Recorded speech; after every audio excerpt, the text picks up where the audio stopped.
Back in January of this year, when I spend most of my evenings hunkered down on the sofa or lazily surfing the internet, I came across the following Facebook post: "Would you like an opportunity to be part of an epic dance piece in Illuminato?"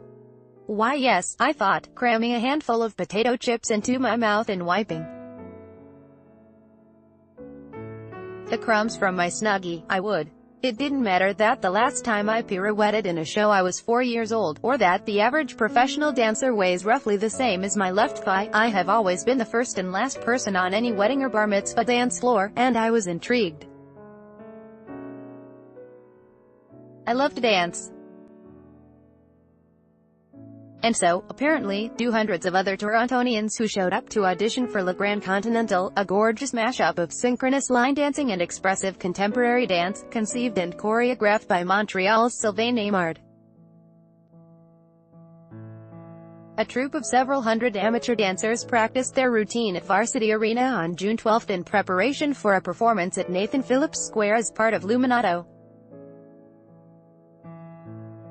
Included in the group is 92-year-old Dorothy Gordon, middle, in pink, Lucas Oleniuk, Toronto star. A troupe of several hundred amateur dancers practiced their routine at Varsity Arena on June 12 in preparation for Le Grand Continental. Lucas Oleniuk, Toronto star. After months of practice rehearsing here at Varsity Stadium, a troupe of hundreds of amateur dancers will perform at Nathan Phillips Square as part of Illuminato. Lucas Oleniuk, Toronto star. Le Grand Continental was first performed in 2009 in Montreal as part of the Festival Transamérique, and featured some 60 amateur dancers.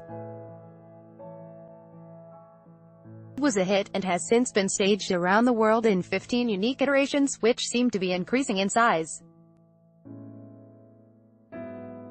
Toronto's version, involving hundreds of dancers, will be one of the largest ever performed and will take place 4 times next weekend in Nathan Phillips Square.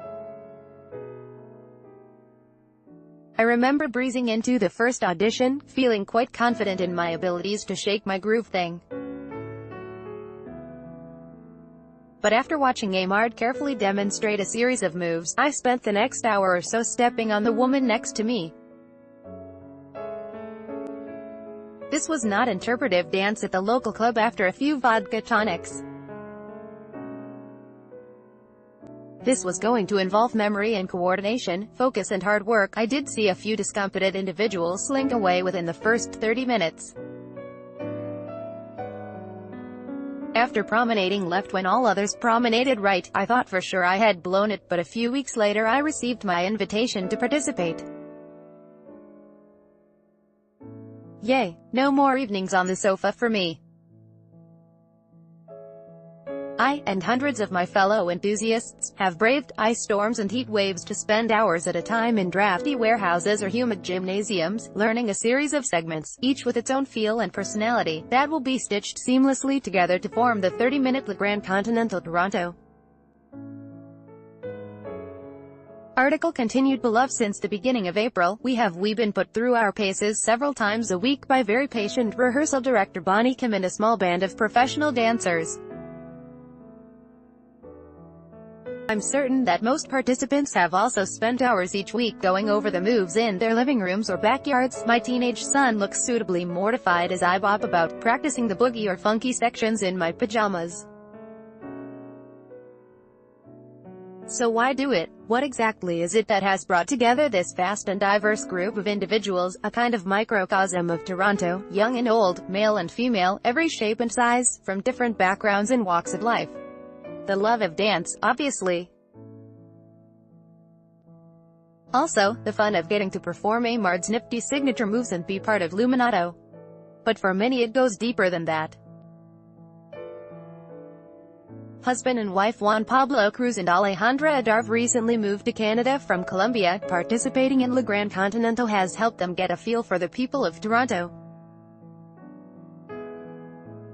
Neither of them are professional dancers, but according to Juan, back home, most people dance. It's natural. We're Latin. Alejandra told me that, as a newcomer, being able to perform in the public space in front of the Toronto sign will be an emotional experience. It will make me feel like I belong. Dorothy Gordon, 92, has been attending dance classes for the past 68 years. She took up ballet when she was 71. For her it's about keeping active and forging friendships in the community. And though it has been a challenge for her to remember all the moves, she noted that at this stage of her life, "I'm lucky to remember my own name." Sooji Kim is an international student from Korea and her dream, much to her parents' chagrin, is to pursue a career in theater. Joining Le Grand Continental will give her a taste of performing for a large audience. Meanwhile, 10-year-old Violet Chi is a Luminato baby, according to her mom, Dorna, who was attending a play at the inaugural festival in 2007 when her water broke and she had to rush to the hospital. For Violet, the big dance event has been a chance to have fun and spend more time with her busy mom, who will be dancing by her side in the show.